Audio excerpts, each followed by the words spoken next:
What's up, you guys, and welcome back to the channel.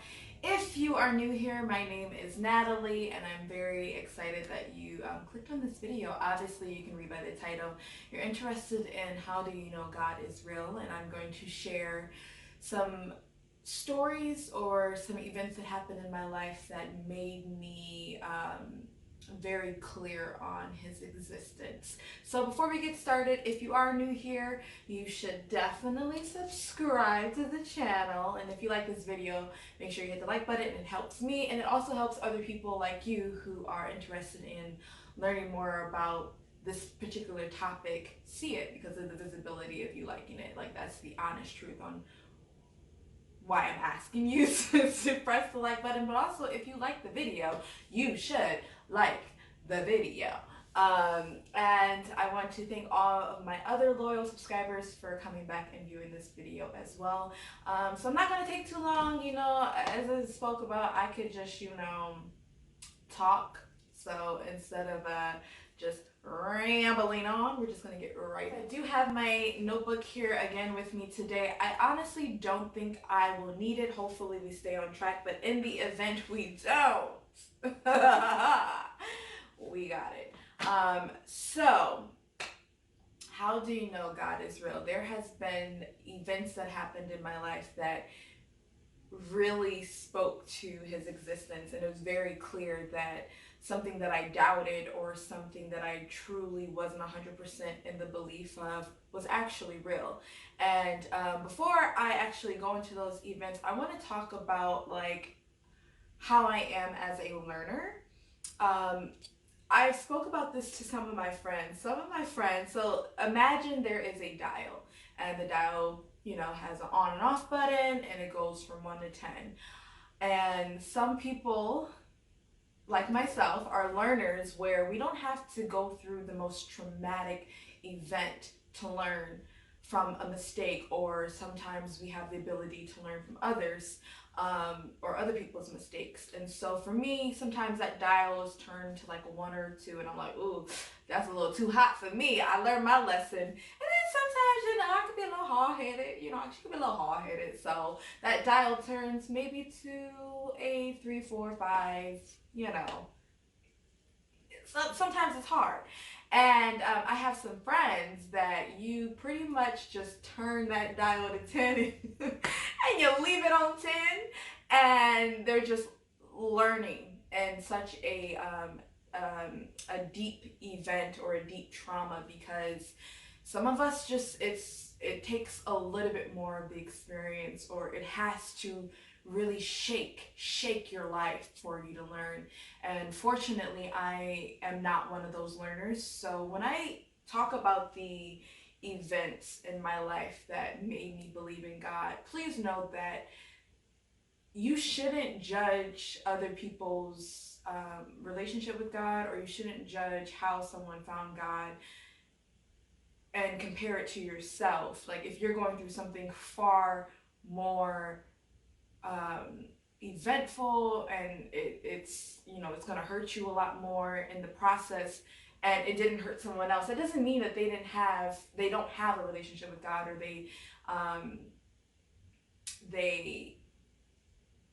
they're lacking some deep rooted experience that led them to God. It just means that you have to break down, like, we're just different kinds of learners. And so for me, I've actually been through some really crazy things in my life, but these events are not like, oh my God, or they're just not like traumatic, but to me, these are the events that I remember without a doubt God showing up for me. So we're just gonna get started. The first event happened around, I would say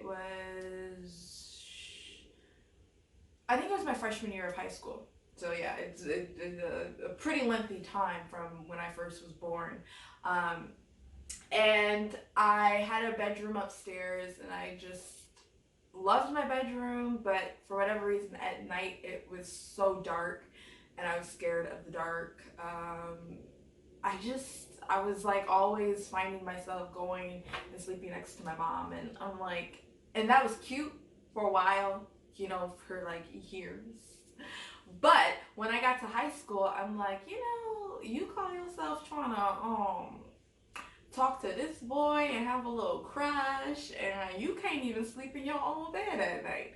And honestly, that's not the only reason why I was like, I need to sleep in my own room, but because I love my room, and I just was like, I'm over being afraid of the dark. Like, I'm just over being afraid of the dark. So I remember one night I was in my mom's room, and then I was like, you know what? I'm just gonna go to my room. I'm gonna go to my room. I'm gonna do it. I'm gonna push through it. I'm just gonna do it. And I remember being in my room, and it was so dark. It was so dark, and I'm just like, I was getting super, super hot, and I started having, you know, some anxiety because I'm thinking like, I feel like there's creatures in here with me, and you know, I'm here all by myself. And I just remember the only thing I could think to do was pray. Like, the only thing that I felt was going to get me through that night was to pray. And so I closed my eyes, and you know, leading up to this point, I wouldn't say I was like a firm believer in God, but I was definitely like, you know, I mean, I think He real. So if He is, I'm gonna say this prayer, and everything gonna be okay. And you know what's really funny is that I was recently telling this story to a friend, and I was like, you know, I kind of feel bad because I was like pretty much testing God. I was like, okay, so if you who you say you is, you gonna show up. Where you at? Where you at? You say you here. You say you gon' help me. You gonna be there when I need you. Where you at? And so I feel like, girl, don't be testing God like that. But I did. I was like, you need to show up. And I just remember praying. I had my eyes closed really, really tight, and I just started praying, and I just kept asking, like, please let me get through this night. Like, let there be light in my room. Please let there be light in my room. And I kid you not, when I opened my eyes, you would think it was daylight outside.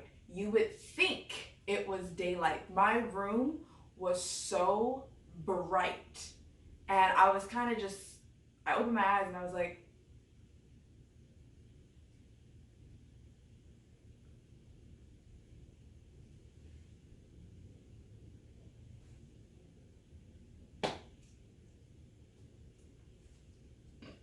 speechless. Like, you're real.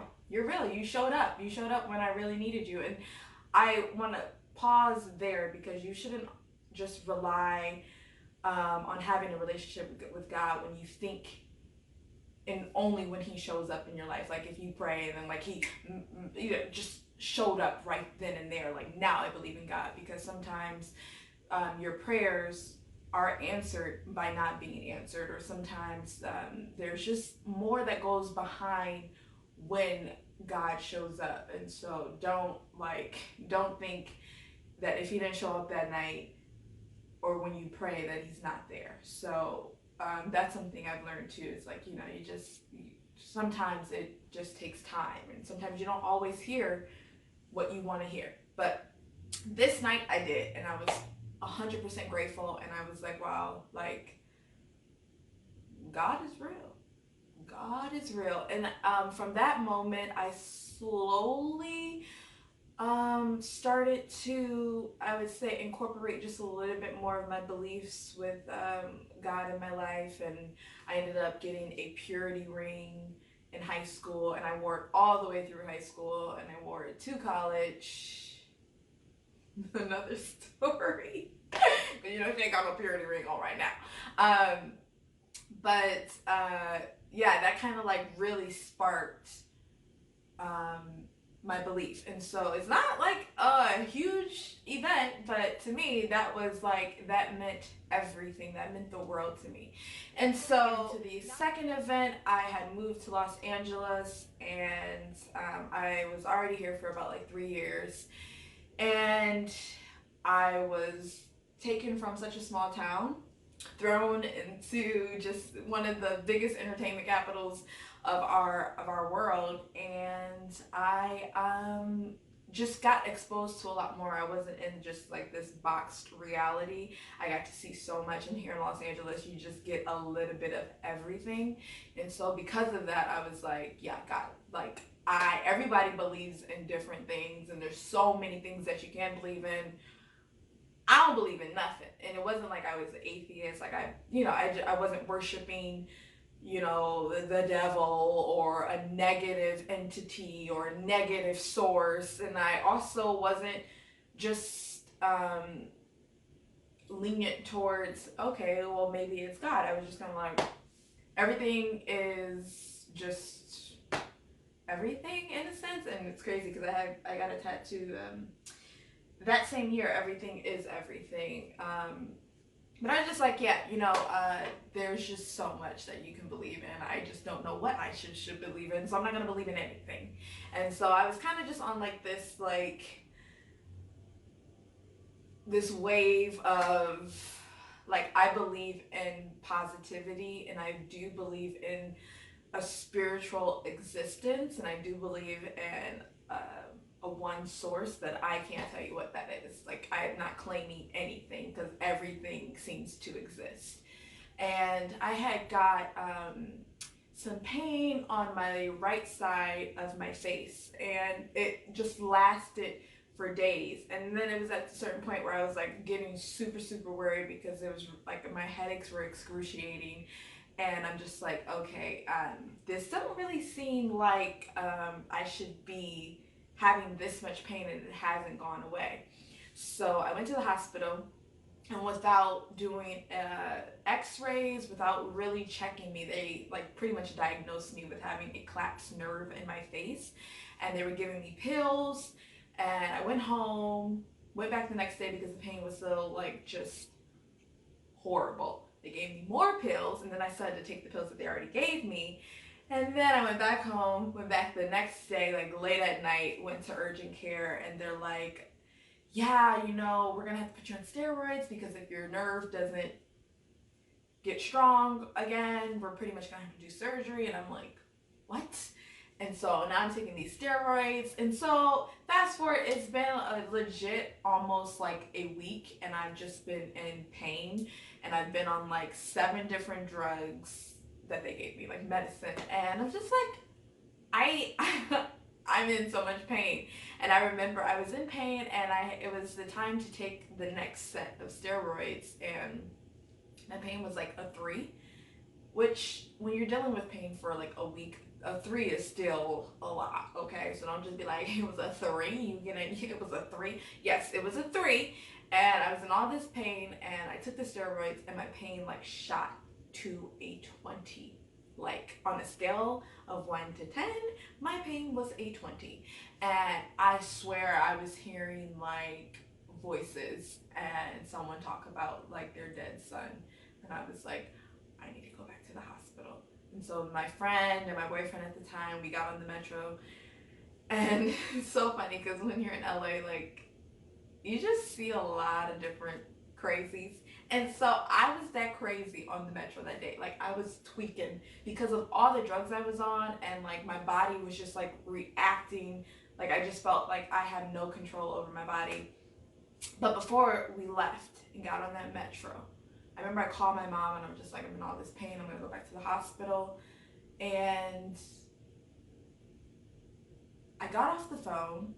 Well, actually, my mom had said something and it like made me mad. I just threw my phone. Like, I was like, whatever. I got off. Like, I hung up, threw the phone, and I dropped to my knees. And I was like, well, I don't really believe in this, but I'm gonna pray.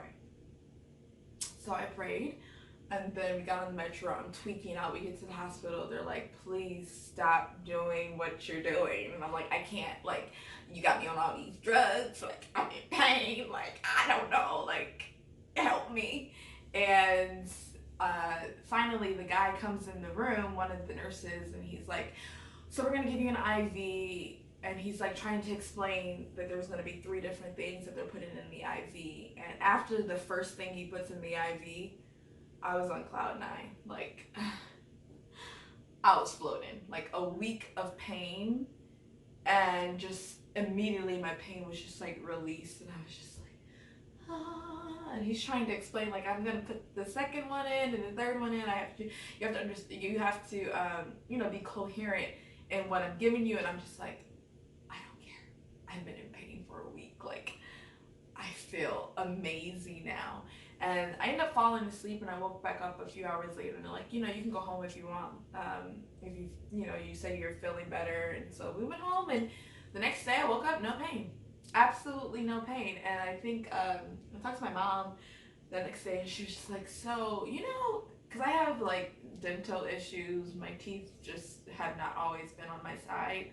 And my mom was like, it sounded like you had a cavity. So I go to the dentist, and he's like, takes the x-ray, and he's like, yeah, you have a huge cavity in your back molar. Have you been in any pain lately? And I'm just like, have I been in any pain? Have I been in any pain? Boo. Let me tell you what the hospital done did. They done gave me everything. They done told me I had a collapsed nerve. And even this event, like, I can't say because I prayed God showed up, but the only thing I knew to do when I couldn't do anything else was to pray. And I mean, a few hours later, I felt better. So I don't know. I'm just saying. I'm just the messenger. That's my story. That's the second event in my story that I had to tell you. So I can't tell you if that was him. But I'm just letting you know that once I prayed, he showed up. And so I was like, okay, well, I need to rebuild my relationship with faith. And so I did. And then I fell off again at some point. Last event was a few months ago. I'm so annoying. So I was in a relationship, and it was actually pretty, it was very, very short, just a couple months. And I had really liked the person in the beginning, and then I started to not like the person, but I couldn't figure out why. Like, I didn't have solid reasons on why I wasn't really liking the person. I just know I wasn't really liking the person the way I did in the beginning. And I would say 2.5 weeks, maybe 2 weeks before we broke up, I heard God's voice, and he was pretty much leading me to listen to this worship music that I enjoy. And I was kind of just and prior to that, I probably hadn't listened to it in a year and a half, maybe a little bit longer. And I was just like, why? Why? And so I did it, because I'm hard-headed. So that dial was at a 2. And he was like, okay, we're going to turn it up a little bit more. And then the relationship started to, even after hearing that I should listen to the worship music, the relationship started to just take even more of a turn. We were just arguing a lot more, and it was over dumb things, literally dumb things. And I think it was probably 4 days before our breakup, and something was you should listen to that worship music. And I was like, no, why? I don't understand why. Fast forward to the day we broke up, which was on a Sunday. Okay, so it's rest day, and guess who shows up? And so I hear that morning, I heard God's voice, and he was like, you should listen to this worship music. And I was like, no. Why? I just was I don't feel like I need it. Why? Why am I being led to listen to this music? And so woke up that Sunday, and probably 2 hours after hearing that, we broke up. And I was all cool at first, whatever. And then the next day, the day after, just it hit me a little bit harder than what I was expecting. It wasn't it was just a few months of a relationship, but That's not to discredit the relationship, because I thought it was a really good relationship until it wasn't. And so, yeah, I got to that point where I was reading my astrology, and prior to that, I was into astrology, numerology, and just like spiritual existence. And that's not to say that I don't believe in that stuff. It's just not my source. It's not my, it's not God for me anymore. And I was reading all that stuff, and just like days after the breakup, I just feeling like horrible. Like none of this stuff is making me feel better. Like none of it's making me feel better. And I was having such a hard time, because not only did the breakup feel very like as like a surprise, like it just kind of just happened very quickly. I also was like met with myself. Like I got to see parts of myself that needed to change, and parts of myself that needed healing. And so it was like all this stuff hitting me, and I'm like, none of this like spiritual talk, this new age and all, like nothing is helping me. And then I hear this voice again. It's like, listen to your worship music. And I'm like, listen, boo, baby girl, like why? And I was very, very like fighting it, like why? And I put on my favorite worship song, and within 5 seconds I dropped to my knees and I started crying. And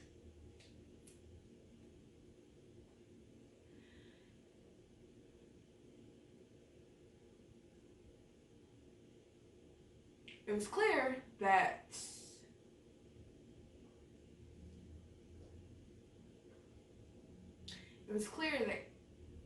God was preparing me for not just the breakup, but just the growing into the person I'm becoming now. And that voice I heard 2 weeks prior was preparation. It was a call for my obedience, and I was just like, no. And honestly, that's a true lesson in being obedient. And yeah, within 5 seconds, I was like, that's exactly what I need. And a lot of the pain and the misunderstanding I had surrounding the breakup I was so relieved. And so that's been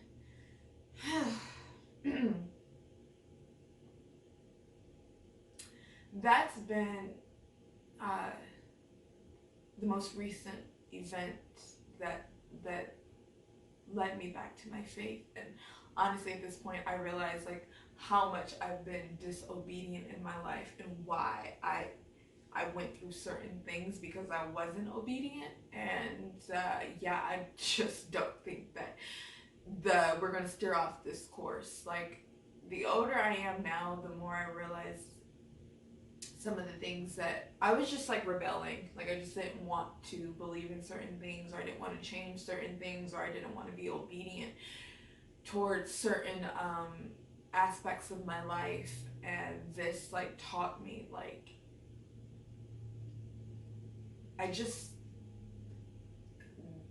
what I was going through, not just because of the breakup, but the person I was, like my whole entire belief system was attacked when I broke up with this person. Like, because I got to see parts of myself that don't serve me and definitely don't serve others. I got to see things that I suppressed, and it was just like all these things hitting me at once. I was like, listen, I thought I was just dealing with a breakup.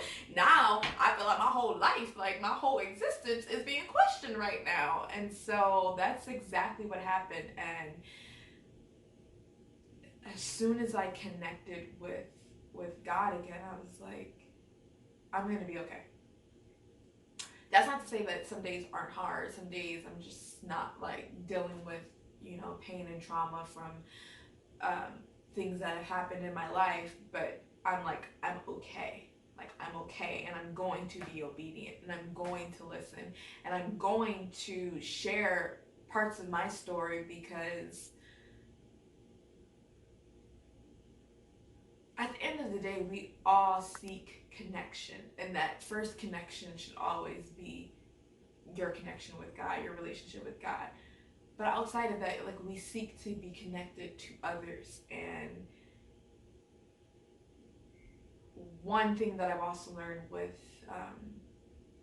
why it was so hard to believe in God at first was because the people that were leading the churches I grew up in, and the people that I saw on just like these platforms that spoke about God and religion, just I did not relate to them. Like, when I look at this person, I'm like, you don't, like, you're 3 times my age, you don't dress like me, you don't look like me, you don't like the same things that I like, and it was just really hard to relate. But then you meet other people, and coming to LA, like, I found an amazing church, and everyone there, I was like they just, you can relate to them. So I think my ears were a little bit more open to hearing the word of God and to following God, because for once I finally felt like I could see myself in these people, and they believed something that I believed, and I was like, yeah, that's so. It truly made the difference. So I think sharing my story, like, I don't know who's going to relate from me talking or from seeing me, but I also think I'm being obedient, because I was like, I said in my first On the Couch with Natalie, I was going to talk about my story, and I'm actually breaking it up into different videos. But it took like 5 or 6 times to film, because I'm like, I'm scared. Like, I don't technically want to do it, but I feel like I'm being called to do it, and that's okay. Like, that's what the platform's for, I guess. So yeah, those have been the 3 most eventful things that have happened in my life. And like I said, they're not like traumatic, but to me, they without a doubt spoke to the existence of God, and why I follow Jesus now. So thank you. Thank you for listening. If you stay to the end, you're a real one. So I'm enjoying this series on my channel, On the Couch with Natalie, where I'm able to talk about some of these things. And listen, I love God, but that's not the only thing I'm going to be talking about. So I also don't want people, like, if I start talking about other things, like, you're like, oh, why aren't you just talking about faith? Because listen, there's more to me than just that. And so there's a lot more that I have to talk about. But as of right now, I feel very, very called to talk about it, and I'm just gonna be obedient, because look, I've been on the other side of disobedience, and I don't want none of that smoke. But yeah, thank you so much for watching this video. If you liked it, please hit the like button. Don't forget, if you want me to talk about something very particular, leave me a comment. If you are not subscribed to the channel, now is your time to subscribe. We're going to take a minute for you to subscribe.